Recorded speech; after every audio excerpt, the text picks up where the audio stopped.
You kind of miss the peace and quiet. You miss being able to just come and play. I'm sure you guys will hear a lot of boos and a lot of cheers today. It's just part of it. But that's what sports is. Pull up from anywhere. Here's Cunningham. Hearing the boos as she touches it, gets fouled by... I want to shout out the Tempo crowd in the city. I think we've had so much fun. It's my first time being in Canada. It's a lot of our first times being in Canada. But the crowd was absolutely amazing. And, I think that's what sports is all about. You're going to get boos, you're going to get cheers. But just the fact that they're so passionate, they're loud, and they're putting on for the city, I think it's amazing. So shout out to you guys. Sophie Cunningham stepped into the most electrifying and hostile atmosphere of her career. And rather than being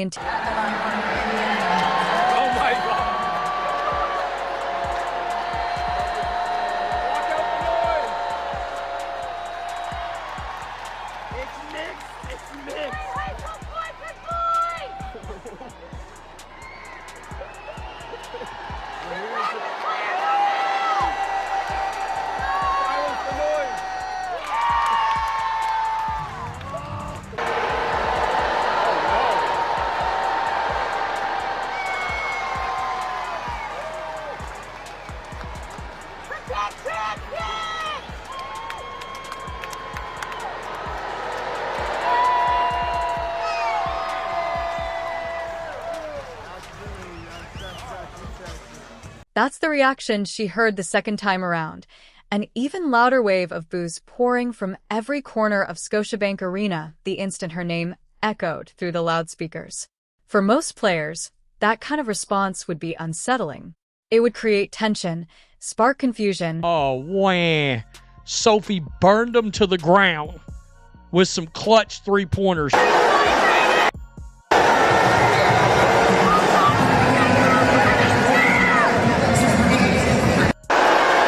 So she got booed right there. We also got Sophie getting booed at the free throw line. 99 a month. Cunningham misses the second. I mean, seriously.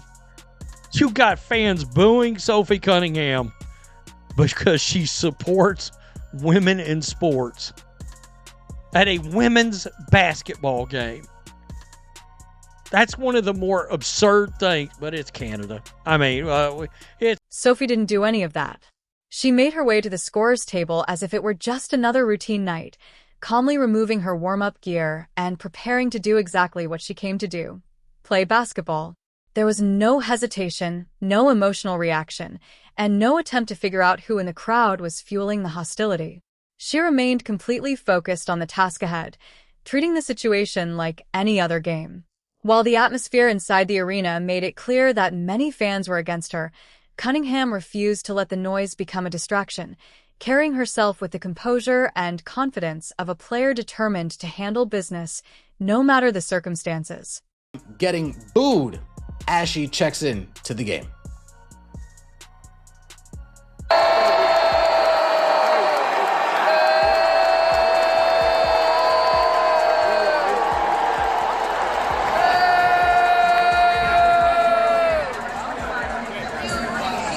Now, honestly, from this video, it doesn't sound too much like boos.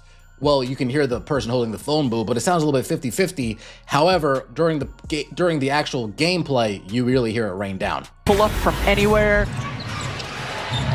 Here's Cunningham. Hearing the boos as she touches it. And that's when you really start hearing the boos. And then she goes to the free throw line. First pass. Scan the QR code and subscribe today for just $14.99 a month.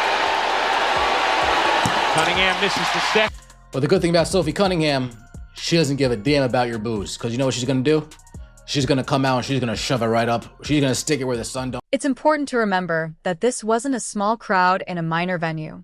Scotiabank Arena was filled to capacity for what was widely considered the Tempo's biggest game of the season, a highly anticipated matchup featuring Caitlin Clark and the Indiana Fever in front of a national audience.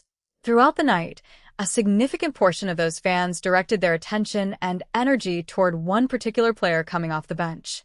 That's an incredible amount of pressure and noise for anyone to deal with, especially for someone experiencing her first professional game in Canada. Yet despite the intense atmosphere and constant reactions from the crowd, Sophie Cunningham remained composed, refusing to let the moment become bigger than the game itself. Canada. It's a lot of our first times being in Canada, but the crowd was absolutely amazing. And, I think that's what sports is all about. You're going to get boos, you're going to get cheers, but just the fact that they're so passionate, they're loud, and they're putting on for the city, I think it's amazing. So shout out to you guys for coming out and supporting. By the way, whoever told you about maple cookies, I've lived here my whole life. I've never heard of them. Dude, not great. You don't need to just... This is where it gets interesting, because after the game, a reporter asked her point blank if she'd heard the reaction from the crowd all night. Really, she said, almost laughing at the question before joking that maybe it was because she and her teammates had tried ketchup chips for the first time and clearly didn't rate them high enough for Canadian taste. It was a light, easy answer, the kind of thing that tells you she wasn't sitting there stewing about it in the locker room afterward. She wasn't building a grievance list. She was cracking jokes about potato chips less than an hour after getting booed almost every time she touched the ball. That's the first thing worth sitting with here. A player who's been at the center of one of moments usually go most post-game press conferences.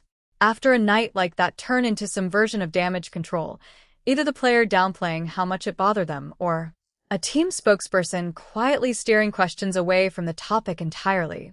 Sophie didn't need any of that. She just answered honestly and moved on, the same way she's handled almost every version of this question all season long. To it.